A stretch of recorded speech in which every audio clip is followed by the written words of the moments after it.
जय श्री राधे कृष्ण। आइए आज आप सब जानेंगे आषाढ़ मास कृष्ण पक्ष वर्ष 2024 में संकष्टी गणेश चतुर्थी का व्रत कब धारण किया जाएगा। इस दिन चंद्रोदय का चंद्र दर्शन का क्या समय होगा। तो आइए जानते हैं व्रत के शुभ मुहूर्त के बारे में।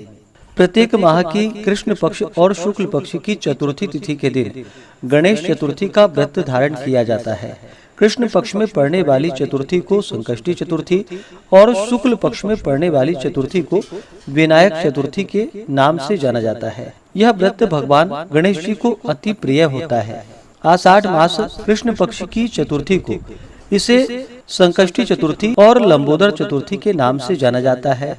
यह व्रत जो कि सभी प्रकार के विघ्न बाधाओं को शांत करने वाली है तथा यह व्रत जो कि संतान प्रदायक है और सभी प्रकार के मनोरथ की सिद्धि के लिए यह व्रत जो कि बड़ा ही पुण्यफलदायी माना गया है। इस दिन भगवान गणेश जी के एक दंत नामक गजानन की पूजा की जाती है। चतुर्थी के व्रत में जो कि दिन भर उपवास रहते हुए विशेष प्रकार से जब चंद्रोदय हो उससे कुछ पूर्व ही स्नान करके शुद्ध वस्त्र धारण करके भगवान गणेश जी का साथ में चौथ माता का पूजन करना चाहिए और फिर चंद्रोदय होने पर चंद्र देवता को कच्चे दूध का या जल का अर्घ्य प्रदान करने के बाद यह व्रत पूर्ण माना जाता है। तो आइए जानते हैं संकष्टी चतुर्थी व्रत के शुभ मुहूर्त के बारे में। आषाढ़ मास कृष्ण पक्ष की चतुर्थी तिथि प्रारंभ समय जो कि 24 जून 2024 दिन सोमवार रात्रि 1:24 और चतुर्थी तिथि की जो समाप्ति है वह 25 जून 2024 दिन मंगलवार को रात्रि 11:12 पे चतुर्थी तिथि की समाप्ति है। इस व्रत को जो कि चंद्रोदय व्यापनी ली जाती है तो चंद्रोदय व्यापनी का समय जो कि 25 जून को प्राप्त हो रहा है। तो सभी भक्तजन 25 जून 2024 दिन मंगलवार को संकष्टी चतुर्थी का व्रत धारण करेंगे। जब भी मंगलवार के दिन संकष्टी चतुर्थी का व्रत होता है तो इसका और भी ज्यादा महत्व बढ़ जाता है। इसे अंगारकी चतुर्थी के नाम से भी जाना जाता है। 25 जून को जो सूर्योदय का समय है वह समय सुबह 5:09 और सूर्यास्त शाम 6:52। चंद्र दर्शन का चंद्रोदय का जो समय होगा 25 जून को वह समय रात्रि 9:58 पे चंद्रोदय का समय है। इस समय में आप चंद्र देवता को कच्चे दूध का या जल का अर्घ्य प्रदान करके व्रत को पूर्ण कर सकते हैं। 25 जून को जो ब्रह्म मुहूर्त का समय है वह समय सुबह 4:05 से सुबह 4:45 तक होगा। राहु काल का समय दोपहर 3:26 से शाम 5:09 तक होगा। राहु काल समय के दौरान कोई भी शुभ कार्य या नया कार्य नहीं करना चाहिए। यह लाभप्रद नहीं होता है, इस बात का ध्यान रखें।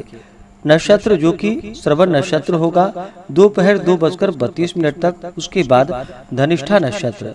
योग जो कि वैधृति योग होगा सुबह 9:06 तक। उसके बाद विषकुंभ योग होगा। अभिजीत मुहूर्त का समय 25 जून को सुबह 11:56 से दोपहर 12:52 तक होगा। इस दिन भगवान गणेश जी का साथ में चौथ माता का पूरे विधि विधान के साथ पूजन करना चाहिए। भगवान गणेश जी का इस दिन जल से अभिषेक करे, पंचामृत से अभिषेक करे, शुद्ध गंगा जल से अभिषेक करे। गणेश जी को लाल वस्त्र या पीला वस्त्र अर्पित करे। फिर यज्ञोपवीत चढ़ाए। यज्ञोपवीत के बाद जल से आचमनी करवाए। फिर पुष्पों की माला अर्पित करे।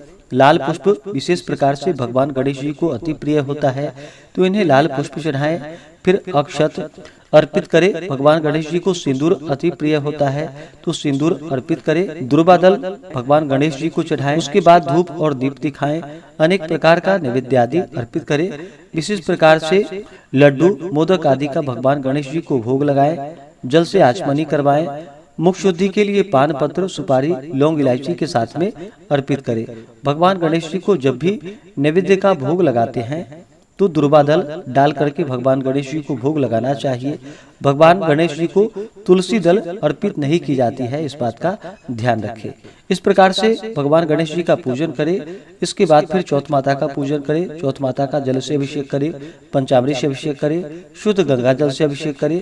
माता को लाल वस्त्र चढ़ाए, श्रृंगार की वस्तुएं अर्पित करें। फिर अक्षत, चंदन, पुष्पों की माला अर्पित करें। स्त्रियां माता को सिंदूर चढ़ाए। फिर धूप और दीप दिखाए। अनेक प्रकार का नैवेद्य आदि अर्पित करे। ऋतुफल आदि जो भी मिल सके या दूध से बने हुए वस्तुओं का भोग लगाए। बाद जल से आचमनी करवाएं। मुख शुद्धि के लिए पान पत्र, सुपारी, लौंग, इलायची के साथ में अर्पित करें।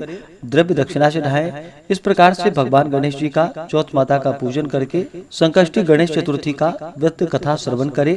गणेश चालीसा आदि का पाठ या श्रवण करें। इसके बाद भगवान गणेश जी की आरती करें और फिर चंद्रोदय होने पर चंद्र देवता को कच्चे दूध का या जल का अर्घ्य प्रदान करके व्रत को पूर्ण कर सकते हैं।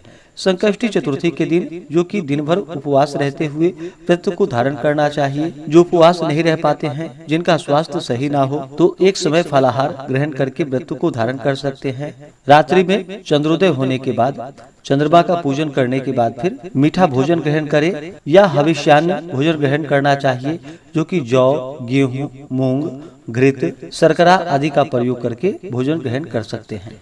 व्रत के दौरान कुछ बातों का ध्यान रखना चाहिए। इस दौरान शुद्ध और सात्विकता का पालन करना चाहिए। तामसिक वस्तुओं का, नशीले पदार्थों का सेवन नहीं करना चाहिए।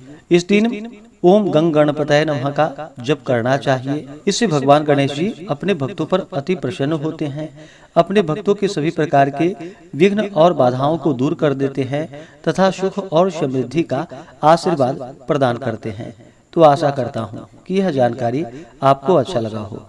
ऐसे ही ज्ञानवर्धक जानकारियाँ प्राप्त करते रहने के लिए, व्रत पूजा के बारे में जानने के लिए, कथा को सुनने के लिए चैनल पे अगर आप पहली बार आए हैं तो चैनल को लाल बटन दबा करके सब्सक्राइब करें। साथ में बेल आइकन घंटी को दबाएं ताकि आने वाली वीडियो का नोटिफिकेशन आपको समय से मिलता रहे।